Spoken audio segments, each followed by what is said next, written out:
Perfect tense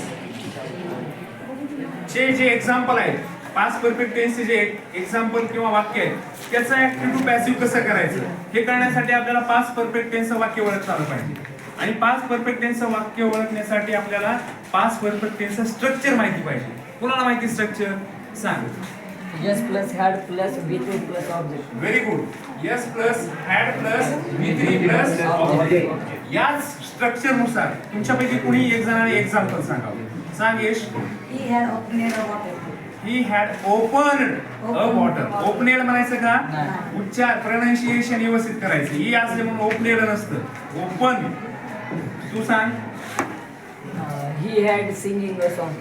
singing येतं का इथं? नाही. क्रियापदाचं किती रूप पाहिजे? तिसरं. तू सांग. We had singed a song. सिंगड येतं का? नाही. प्रोनाउन्सिएशन व्यवस्थित करायचे. आता सांगितलं मी. Sing, sang, sung. Open, open, open. Catch, caught, caught. Make, made, made. Speak, spoke, spoken. Cut, cut, cut. Throw, threw, throw. प्रत्येक रेग्युलर आणि इरेग्युलर वर्ब त्यांचे पहिलं रूप, दुसरं रूप, तिसरं रूप हे वेगळं आहे, लक्षात घ्या. आता इथं वाक्य घेतोय मी. दे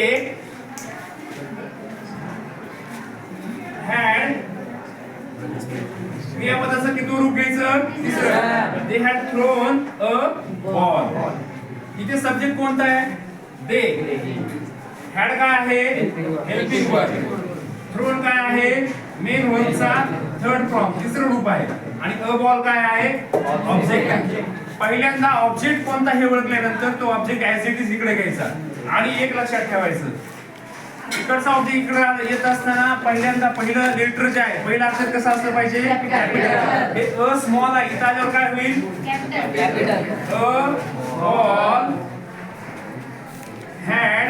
आता क्रियापदाचं तिसरं रूप आणि जर प्रेझेंट परफेक्ट असेल, पास्ट परफेक्ट असेल, तर आपल्याला इथं काय घ्यावं लागतो? B E double N. Been. A ball had been thrown. Thrown bye.